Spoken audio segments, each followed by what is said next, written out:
I was born in Toronto at 433 Kingston Road, just east of Woodbine, just up from Norway School, which I attended for 8 years, in 1923, December 19th. In our mind, we weren't any poorer than anybody else. As far as the depression goes, my dad was out of work for a while, but I never remember being hungry.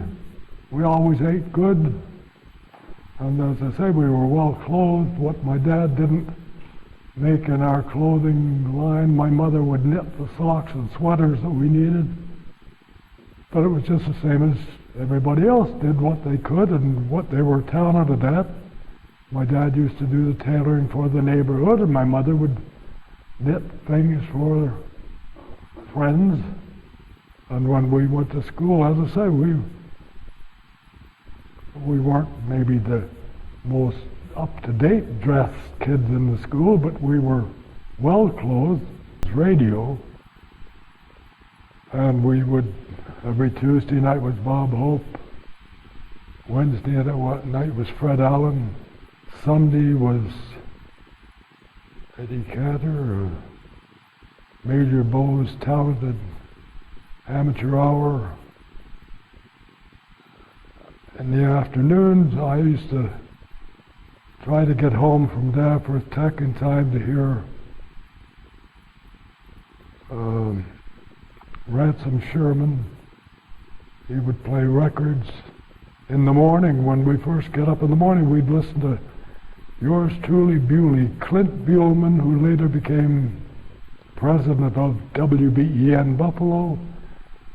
And he was a disc jockey playing such songs as Hector the Garbage Collector, sung by Jerry Colonna. Jerry Colonna was a comedian on the Bob Hope show, just a clown, but he made a few comical records. And then, of course, we always listened to any chance to hear Glenn Miller or Artie Shaw or Benny Goodman. My dad was in World War I in the Canadian Army. It was only natural to think that England was under attack or liable to be. We would feel that we had to join up. My brother joined the Navy. I had to join the Navy. So I put my name in when I was 17, but you couldn't get in until you were 18, so I had to wait. When I graduated from Tech, I had taken printing, but I didn't try to work at it. I had to go in munitions factory on Coxwell making 11.5 pounds smoke bombs for the Air Force. We were getting paid 35 cents an hour. I was doing that while I was waiting to join the Navy, and then I got in the Navy and I was being paid $1.25 a day. Wow. But they supplied the food and the clothing and bedding. Reached the lofty heights as an able seaman, making $1.85 a day. And then I got my GC, my good conduct stripe, which is also referred to as 3 years of undetected crime. We got 5 cents a day extra for that. At least when I joined up, I got a complete uniform. It wasn't made to measure. Like my uniform was made to measure. That was made in 1944. So I've gained and then I've lost it again. So now I can almost fit the same uniform. I couldn't get the jumper over my head, so I had to have a zipper put in. But the jumper still fit, everything still fits now. I believe everybody was afraid, especially at night when we were on cruising stations on the ship. My cruising station was a Q gun. I was on Y gun, and you have to stay all night and look out in the darkness, and you imagine you're in your mind there's submarines all over, and you can imagine you're seeing submarines. The Prince Robert was an anti-aircraft ship. This picture shows the gun's crew and I have the headset on, I believe. I'm at the extreme right. The mess was where we lived, and we also, well, we lived, we slept, we ate. There in the picture, there's the hammocks hanging from the pipes up above, and the crowded mess deck.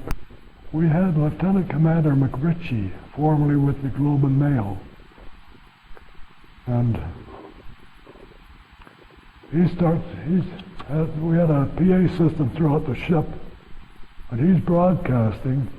He's giving a blow-by-blow description, just like Foster Hewitt used to announce the hockey games. And I don't know what the guys down below decks thought when they heard, here's one of the German Heinkel bombers dropped a new glider bomb, and it's heading straight for us. Now, if you're down below decks and you hear this, I don't know, as I say, I don't know what they thought, but as far as we could see, there was nothing anywhere near us. On board ship, we had, in 400 guys, you're going to get a variety. We had one guy who played the guitar, one guy who played the violin.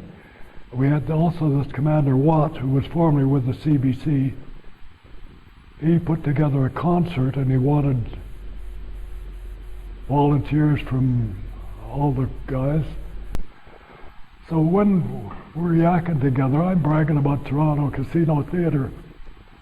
I did a striptease. I should have brought those pictures.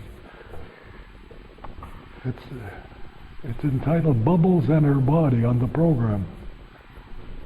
And some guys had souvenirs in their belongings. One guy had brassiere, another guy had panties, so I wore these, and somebody had a long cigarette holder. It was very brief, I must admit. We were convoying, as I said, from Plymouth to Gibraltar and into Naples. And as we were an ACAC ship, we were in the center of the convoy. We weren't, the destroyers and corvettes were on the outside of the convoy.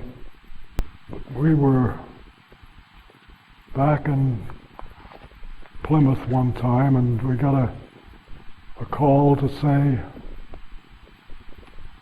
a convoy was being attacked. So our ship was sent out to fight this aircraft. When we pulled up to the convoy that was being, we didn't pull up, we could see in the distance, we could see ships on fire, and we could see little black dots in the sky. They were the German aircraft that were attacking the convoy. So as we were an ACAC ship, when we came within proper distance, we opened fire with all the guns on the ship. We had 5 sets of twin 4-inch guns, plus smaller caliber Oerlikon and pom-pom machine guns. We fired the guns steadily for 2 hours. And so much so that we had the shell casings laying all over the deck. As we were on wagon at the stern of the ship, we just kicked them over the side so the men could have room to move. I saved one and brought it home. It's now at Branch 10 Legion of the shell casings. When we got home back to Plymouth, a month later, we received copies of newspapers from Toronto about the giant air-sea battle. I mean, giant air-sea battle. As far as we knew, all we'd done, we'd gone out and fired a gun, and then gone back. But about 10 years ago now, I met a guy that I used to go to tech with at the Legion. We were having a little reunion, and he said he was on one of the corvettes that was in that convoy. And he said, "Were we ever glad to see your ship?" Well, that made me feel good. When a ship, a destroyer, would drop depth charges on a sub, and there would be pieces of whatever metal, clothing, or bodies come up to the surface. The government wouldn't credit a ship with sinking a sub unless it proof. So there'd be these pieces of arms and legs floating around. The guys had to go out in a seaboat and pick them up and put them in a bucket as proof that they had got this sub. And on these warships, as I say, they weren't built for comfort. There was one fridge to store your food. So here they got pieces of Germans and they had to store them in the same fridge. So when the cooks would be going to get the meat ready for supper, somebody would yell, "Make sure you get the right meat," just to make sure. Like, here we are, 18, 19 years old. When we first left the West Coast and went down to Panama Canal, we went to Colon, in the Panama Canal. We were allowed shore leave, and there's bars there. We'd never seen bars. And they served zombies, 7 different kinds of rum. And wow, was it ever potent. Then we get over to, as I say, we cruise down to Gibraltar. We go ashore there, and there's the Suizo bar, the American bar. And it was the first place I'd ever seen waitresses coming around with trays of shrimps. Oh, it was marvelous. So we'd spend one afternoon we spent there, but we were in this bar, and somehow, I still don't know how, they learned where the liquor warehouse was. So here we'd spent the afternoon in this bar, and out we go to find this liquor warehouse. Not too clear about how it all happened, but 2 of the guys were caught in the liquor warehouse. Dusty Miller and I got back to the ship okay, and Luke Diddams and Nobby Clark were before the court. I didn't bring I've got the Gibraltar newspaper where it says the judge said that he's fed up with all this drinking and stealing going on, so these guys got 6 months hard labor on the Rock, on the Gibraltar. So we left them there and then did another tour of convoy duty and then picked them up on the way back. Luckily for them. We interacted in Plymouth one time. We were in a pub. I don't know how it all started, but there were some Yanks, and they, because we had the same uniform as the English, except for our Canada badges, there was a fight started between the Yanks and us, a bunch of us.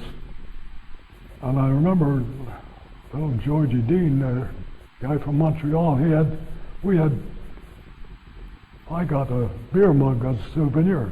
He had one as a souvenir, but he wasted it on a Yankee's head when they were fighting.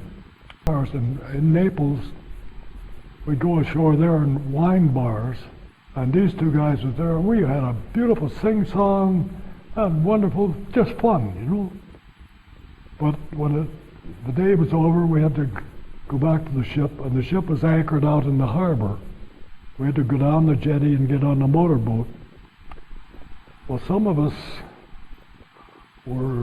had been drinking too much wine, and I fell off the end of the jetty between the jetty and the motorboat. And the water was so lovely and warm, and I can't swim, but I wasn't caring. And I never thought that the motorboat could have squashed me, but my buddies grabbed me and whipped me out of the Naples harbor. It was very pleasant, but it was always a don't volunteer, never volunteer. But we volunteered to begin with anyway, and by not volunteering, you're holding yourself back. So I would say the opposite. Volunteer, try everything. Like I'm trying to do that now before I go. I want to do everything. I want to leave